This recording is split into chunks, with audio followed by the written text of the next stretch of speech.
Hunter, once again, we are in earnings season, and I think this one is critically important. We've had great gains year to date in the markets, and this is the last time that companies are going to report before year end. So, as we look at whether or not the stock market's going to continue with its momentum into year end, we need to see how these companies are performing because at the end of the day, earnings are the fundamental backdrop for equity valuation.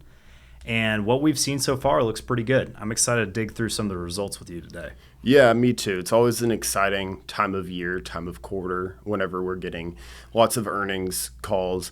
And in aggregate, they've been really good.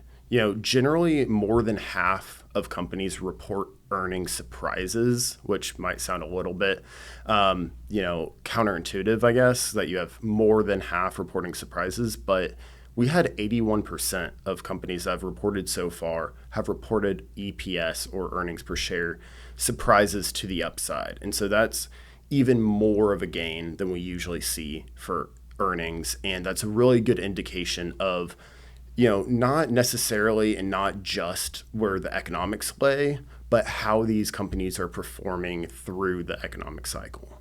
Yeah, absolutely. And I think there's some key themes. I mean, we're about 3/4 of the way through earnings season at this point as of the time that we're recording. And we have some takeaways as far as what it means for the economy, what it means for different sectors. But as you said, the balance of earnings have been really strong. That's been a very positive, and that hasn't really been sector specific necessarily. I'd say broadly, kind of across the board, we've seen pretty healthy earnings from companies, which just provides a nice backdrop for where you are in the cycle because most sectors have had pretty healthy performance year to date. Of course, we're going to talk about AI and data center spending, which has monopolized a lot of the conversation so far this year, and the results there are robust as well. But it has been good to see things like the big banks perform well, some consumer-oriented companies perform well, utilities, materials, companies like that perform well. So it's giving us good feelings because whenever you see a big run up in markets, a lot of times valuation gets ahead of earnings. So you really need to see those earnings come through because you lead with expectations and you need to see the backdrop of actual strong earnings to justify those company valuations. And we've kind of seen that with some of the earnings reports. And this is very typical is if expectations are very high for a company and they underreport on their earnings, they're going to get hit much worse than a company that had poor expectations but just barely met their earnings expectations because you have this conflict of expectation versus reality. And then of course you also get into what does the forward guidance look like for these companies. And what we've seen is a lot of companies thus far showing higher than expected forward guidance, proving that earnings in the future are going to be better than what investors really expected right now, which is all set up to show that we can support valuation advances kind of into year end into 2026. Yeah, exactly. And I think one important figure to assign here is that the companies that have reported so far have shown a 12% roughly growth in earnings year over year, which is fairly robust. 12% growth is very good for just, straight up earnings. And that, like you're saying, it provides that it's a fundamental measure of the company. It provides that basis of, for the price gains that we've seen so far this year, and really backstops that. And I think it's really interesting to see, kind of like you mentioned, when companies may beat their earnings but still drop on their earnings because expectations are so elevated, or also like you mentioned, that guidance just wasn't quite what people were hoping for. It's like you can kind of win on a combination, one or the other, and definitely on both, but you can't really win if you only have good earnings now but maybe not guiding to great earnings later.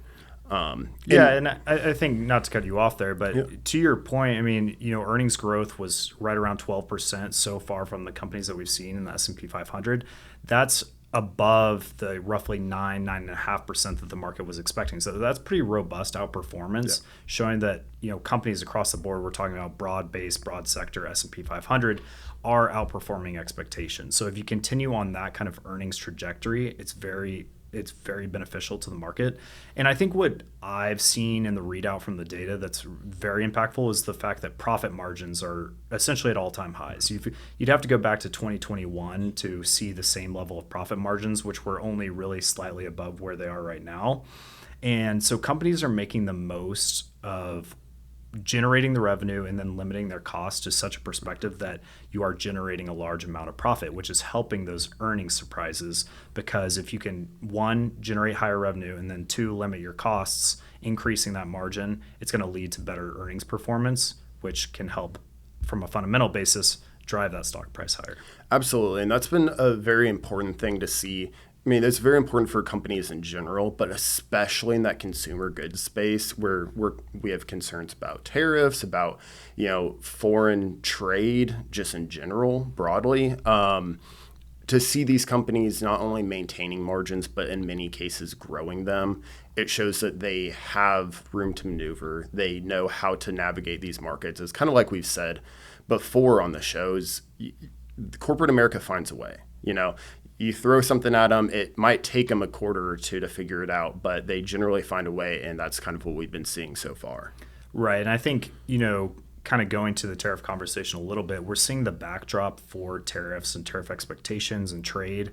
It's getting easier on companies. They're kind of understanding it. It's not in so much flux, which should lend itself to better profit margins in the future. And I think that's something that we're starting to hear on earnings calls. Companies are referencing tariffs less than they were last quarter and the quarter before that.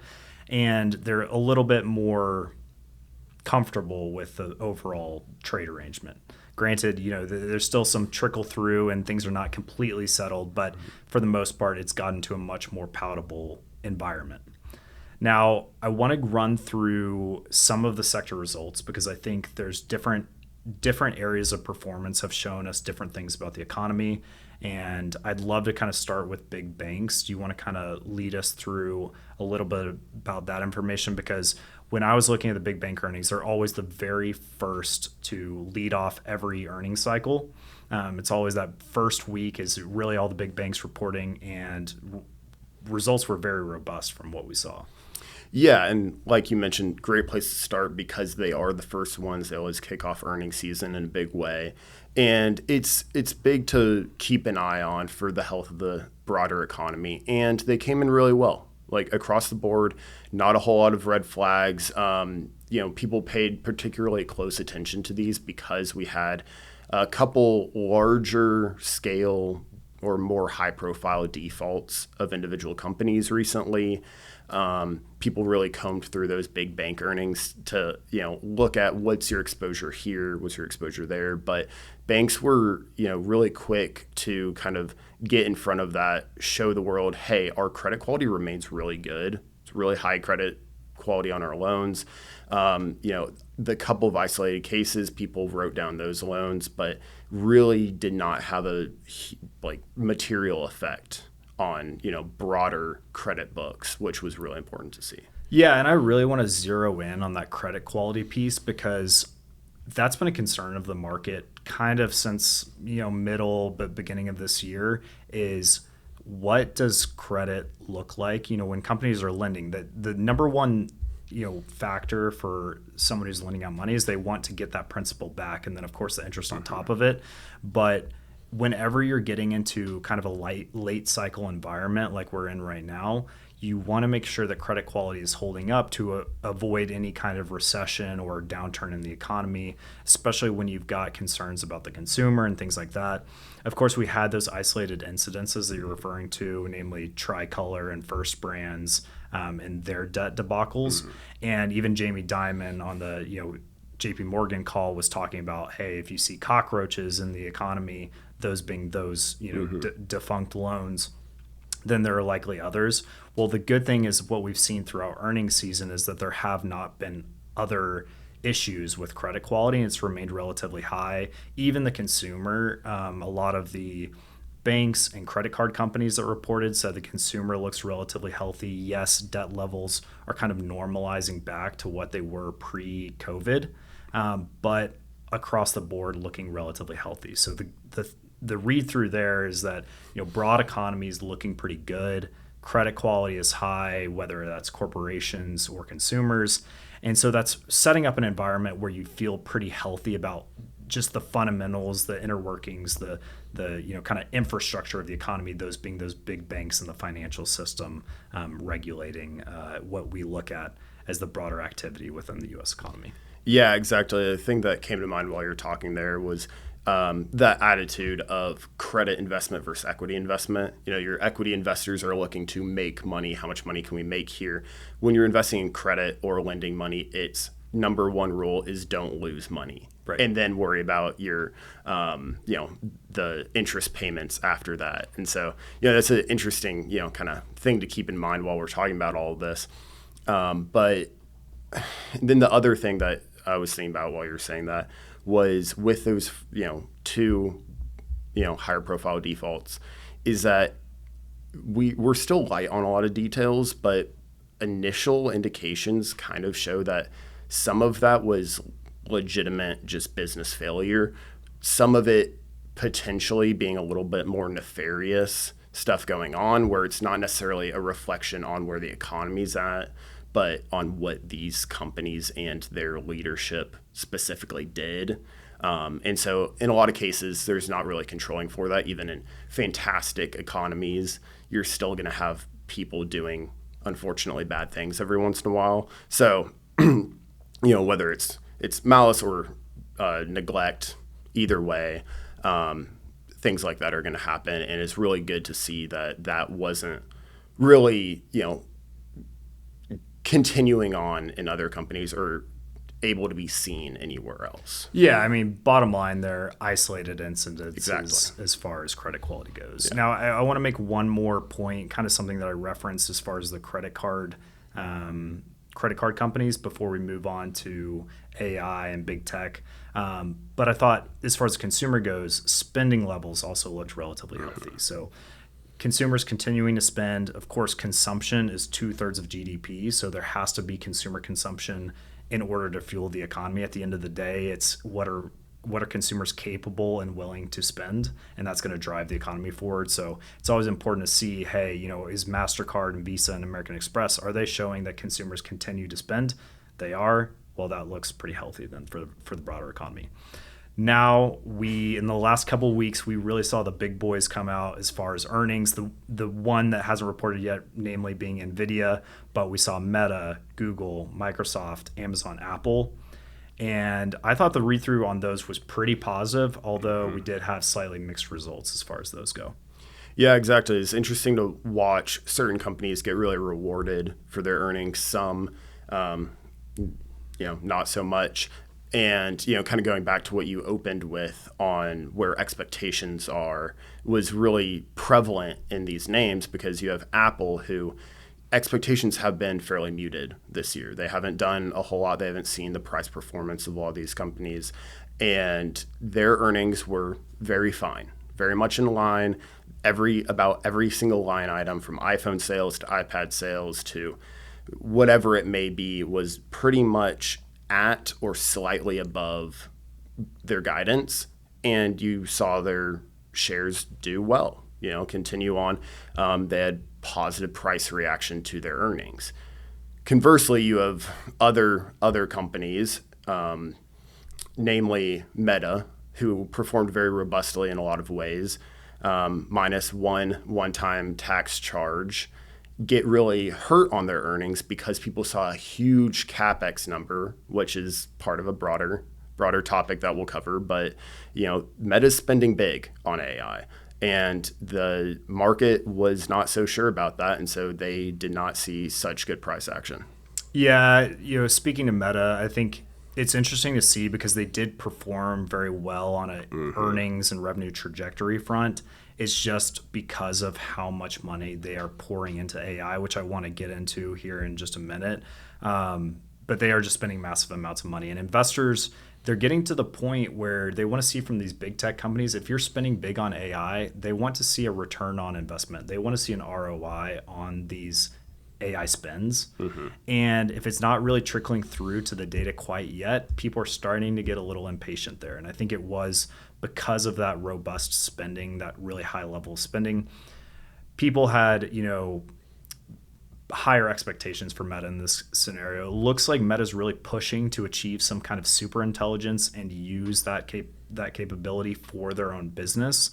And their spending on AI is fundamentally different than a lot of these others. We saw Amazon and Google drive AI spending. Now their spending levels were very high, but that is translating into immediate revenue and profitability for those companies. Both of their cloud platforms are performing extremely well, and it's leading to more robust results. Whereas Meta is kind of this internal algorithm. Hey, how well can we use this AI in order to create better performance for our applications, drive more ads, and it's translating to some revenue, but how quickly is really the question. And so we're seeing this diversity as far as big tech earnings. One thing that's the same, they're all spending huge amounts of money on AI. Microsoft is one of those as well. Now, whether it's translating into immediate profit or not, that's really the big question mark in investors' eyes. Yeah, one quick thing to call out about Amazon in particular is that it's all the visibility of it. Investors have a lot more patience for big R&D numbers, big CapEx numbers when you can see the funds coming in. Amazon was one of those. AWS, Amazon Web Services, their cloud portion grew over 20% year over year for the first time in years. And so you're seeing that acceleration and growth in one of the largest profit drivers for Amazon, because people think of packages showing up at your door.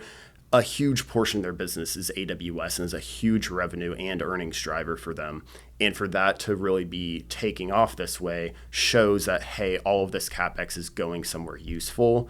Meta, to your point, it's delivering enhancements in their ads and their time on platform for users, but it's harder to directly visualize. And so I think they're kind of at a detriment there when it comes to pitching that use case and that value to investors. Right. And so I think another big trend that I want to touch on coming out of this AI and data center CapEx spending is the impact on other sectors. So we saw utilities and industrials, even materials, perform, at least so far, pretty well, considering those aren't necessarily traditionally tech-oriented companies. And we've talked about this before on prior podcasts covering AI and data centers, and we'll continue to talk about this, I'm sure, for at least the next year, if not years into the future. But you all of a sudden have these sectors that are not traditionally very sexy sectors, utilities being one of those, that is becoming so much a part of the AI data center conversation because of the energy demand from these data centers.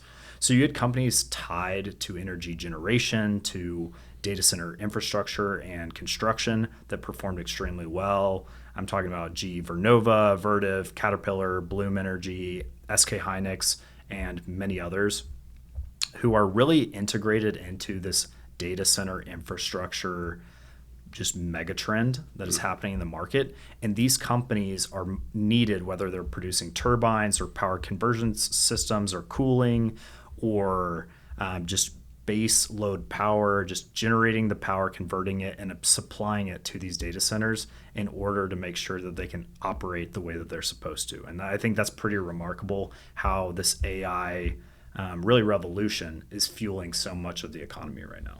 Yeah, it's interesting to see when so many huge companies get so focused on one area of the market that's where so many of the dollars are going. So all of these, kind of picks and shovels all the way up to your NVIDIAs, your Broadcoms of chips going into the data centers, all of that is seeing so much investment.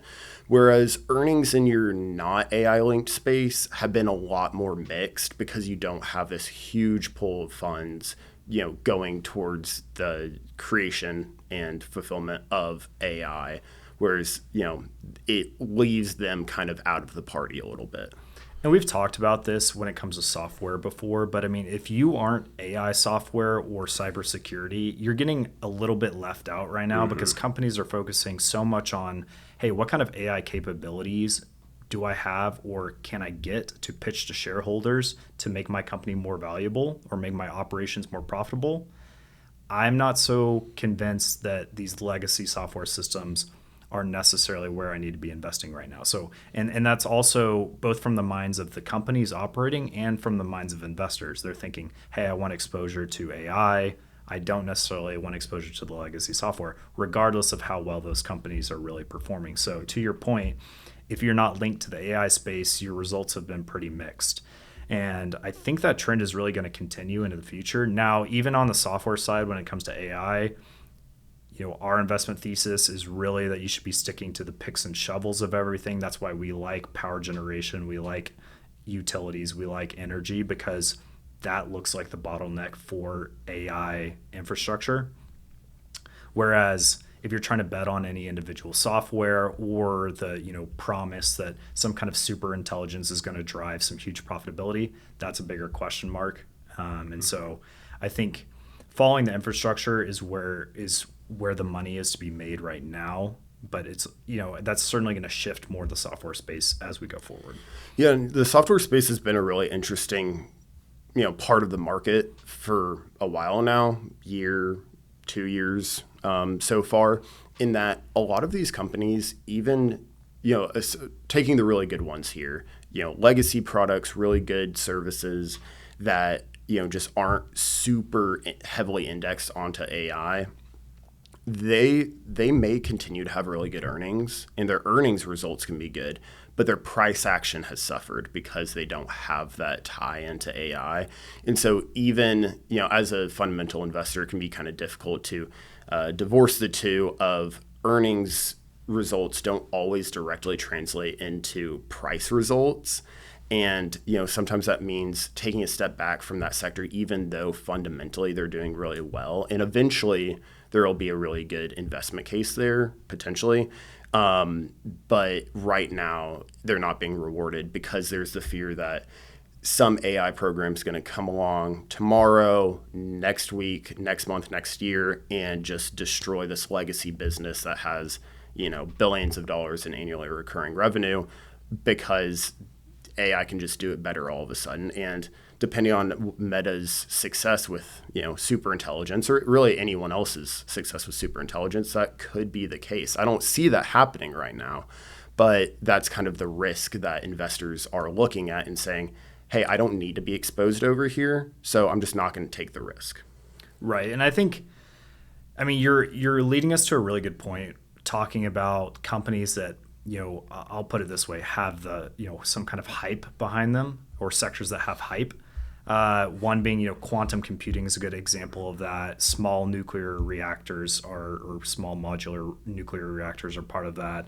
Some of this AI is part of that, where you've got excitement around a small area of the economy, and they're publicly traded equities where you can, make a call on whether these technologies will emerge. The fundamentals don't look good for a lot of these companies. They don't have profitability. They have very little revenue to begin with. But if they turn into something amazing, sure, you can make a lot of money in the process. So I think, based off of what you just said, it's really the process of, hey, which of these kind of budding technologies or industries are going to turn from, hopes and dreams or aspirations into execution and to real markets. And I think we're seeing that transition right now of these companies, and it's going to be a make or break kind of moment over the next few quarters, maybe the next year, for a lot of these, into a, hey, you have to start putting up earnings results, otherwise investors are going to lose interest. Right now you're so early in the process, people are pretty happy to buy you even if you don't have a fully functioning product yet. But unfortunately, or maybe fortunately or unfortunately, depending from what perspective, those companies are oftentimes getting bought instead of these fundamentally sound companies that you're mentioning. So if you're a value investor, you've probably been frustrated this year in a lot of ways. Whereas, if you're trading on, really strong momentum, you've been rewarded. But that's just a part of the process. A little bit detached from earnings season, but I think a really good call out. No, and I think it's an important point to make when, I hate to even use the term, but when you hear people on TV, people in the media talking about bubbles, I think there are pieces of this that are very fundamentally sound, earnings-driven price increases. Look at NVIDIA's price to earnings ratio over the past several years, and in a lot of cases, it's lower than it used to be but the price has just exploded, but that shows you how quickly their earnings have grown. Well, that's a very healthy price increase. Whereas, some of the industries you called out might not even have any revenue. A lot of the SMR, your small modular reactor companies, aren't going to have a reactor operational until 2028 or 2030. And they're already trading at multi-billion-dollar valuations. And so I think, you can look at different pockets and different reasons why companies' shares are increasing, and it helps you be a little bit more particular about where you're investing. I don't think we're in a bubble. However, I think there are certain segments of the economy or certain companies in particular that could be seen that way. And I think that's always going to be the case no matter what part of the cycle you're in. You're going to have what's, fundamentally over or undervalued areas of the economy and areas of the market, whether that's even in between equity, credit, or even some kind of alternative. But coming back to the core of it, kind of wrapping us up, the good thing is that we've seen so far in earnings season, pretty robust results, gives us good feelings going into year end about the fundamentals of, I'd say, most of the S&P 500, certainly not every single company, but on a broad basis, feeling good about the setup into year end and justifying the growth in the market year to date. So I think that's very positive. As you mentioned, stock market performance does not mean the economy is performing the same way, but it is good to see a backdrop of the economy through some of these results that looks pretty healthy. And so it's really going to be, looking at these next few weeks of earnings that's really going to wrap us up here into year end, because we won't have any more reports after this Q3 earnings season until January when Q4 starts rolling over. But so far, indications are pretty good, and it's going to be interesting to see how the rest of it plays out. Yeah, absolutely. Honestly, I couldn't have said it better myself. So thanks, Victor. Thanks, Hunter.